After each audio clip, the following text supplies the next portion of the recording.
ত্রয়োদশ জাতীয় সংসদ নির্বাচনের বাকি আর মাত্র এক মাস। দীর্ঘ ফ্যাসিবাদী শাসনের অবসানের পর এবার মুক্ত বাতাসে বিপ্লবী শক্তিগুলো অংশ নিচ্ছে জাতীয় নির্বাচনে।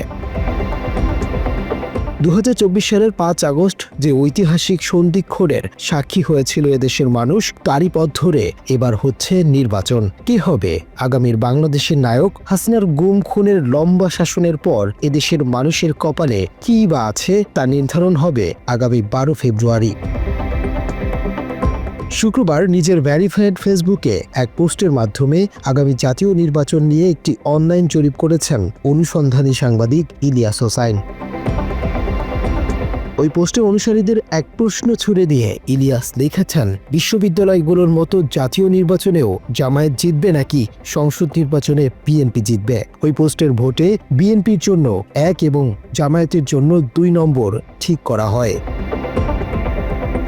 শনিবার প্রতিবেদন তৈরির সময় পর্যন্ত ওই পোস্টে 43,000 মানুষ মন্তব্যের ঘরে ভোট দিয়েছেন, যার প্রায় সবই ছিল বাংলাদেশ জামায়াতে ইসলামীর পক্ষে। পোস্টে রাকিবুল হাসান আকাশ নামের একজন ছন্দের ভাষায় লিখেছেন, জাহিলি আধার পেরিয়ে এসেছে দিন বদলের বাগ, পৃথিবী আবার গড়তেই হবে নয়া আজাদির ডাক। ডিএমএ আরিফ নামের একজন তার ভেরিফাইড পেজ থেকে লিখেছেন, শকুনের হাত থেকে বাংলাদেশকে বাঁচাতে হলে 2 অর্থাৎ জামায়াতে ইসলামীর কোনো বিকল্প নেই।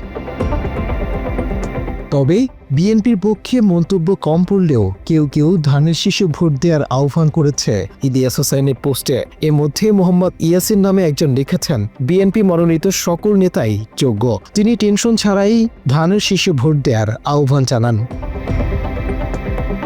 মাহবুবুর রহমান নামের আরেকজন লিখেছেন, জামায়াত বিএনপি বুঝি না, যে ন্যায়ের পক্ষে এবং অন্যায়ের বিরুদ্ধে অবস্থান নিবে জনগণ তাকেই ভোট দিবে। পোস্টে ইকবাল মাহমুদ নামের একজন লিখেছেন, জাগবে এবার চাষা ভূষা, জাগবে মাঝি মাল্লা, সৎ মানুষের নেতৃত্বেই উঠবে দাঁড়িপাল্লা।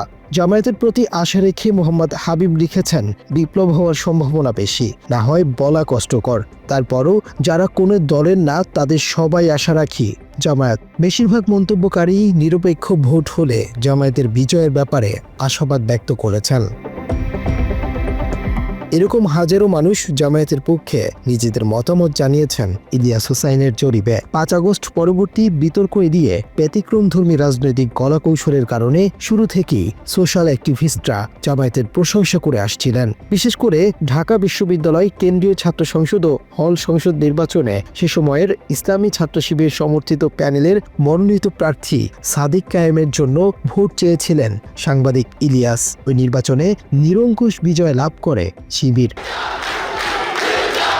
দেশের 5টি প্রধান পাবলিক বিশ্ববিদ্যালয় অর্থাৎ ঢাকা বিশ্ববিদ্যালয়, রাজশাহী বিশ্ববিদ্যালয়, জাহাঙ্গীরনগর বিশ্ববিদ্যালয়, চট্টগ্রাম বিশ্ববিদ্যালয় এবং সবশেষ জগন্নাথ বিশ্ববিদ্যালয়ের ছাত্র সংসদ নির্বাচনে ভূমিধস বিজয় পেয়েছে শিবির সমর্থিত প্যানেল।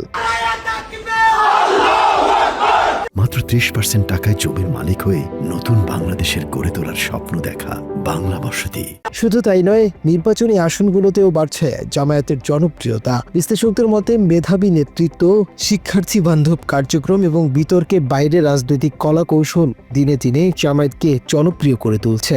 জামায়াতে ইসলামের ঢাকা মহানগর দক্ষিণের সেক্রেটারি ও পটুয়াখালী 2 আসনের সংসদ সদস্য প্রার্থী ডক্টর শফিকুল ইসলাম মাসুদ বাংলা এডিশনকে বলেন, ইসলাম, দেশপ্রেম ও সমাজের জন্য কাজ করার কৌশলী গঠনতন্ত্র জামায়াতকে বিতর্ক থেকে দূরে রাখছে।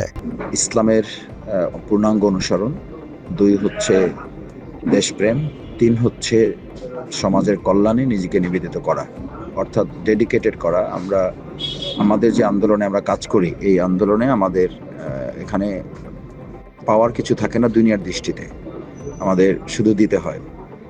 আবার আধ্যাত্মিক দৃষ্টিতে বা স্পিরিচুয়াল দৃষ্টিতে যদি দেখি, তাহলে মূলত এখানেই আমাদের পূর্ণাঙ্গ পাওয়া, সেটা হচ্ছে ইসলাম ধারণ করলে মূলত আল্লাহ আমাদেরকে বলেছেন, দিন যদি কেউ ধারণ করে তাহলে সে দুনিয়াও পাবে, দিনও পাবে।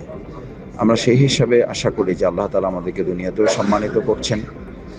হয়তো মাঝে মধ্যে আমাদের কষ্ট হচ্ছে, কিন্তু আমরা আমাদের কোনো জনশক্তি হারাম পথে তাদের কোনো উপার্জনের সুযোগ নেই। সকল জল্পনা কল্পনা কাটিয়ে অনুষ্ঠিত হতে যাচ্ছে জাতীয় নির্বাচন, আর এই নির্বাচনকে ঘিরে সারা দেশে চলছে উৎসবের আমেজ। একটি সুষ্ঠু, সুন্দর এবং নিরপেক্ষ ভোট আয়োজনের দাবি সাধারণ জনতার। মুনতাসির তাসলিম, বাংলা এডিশন।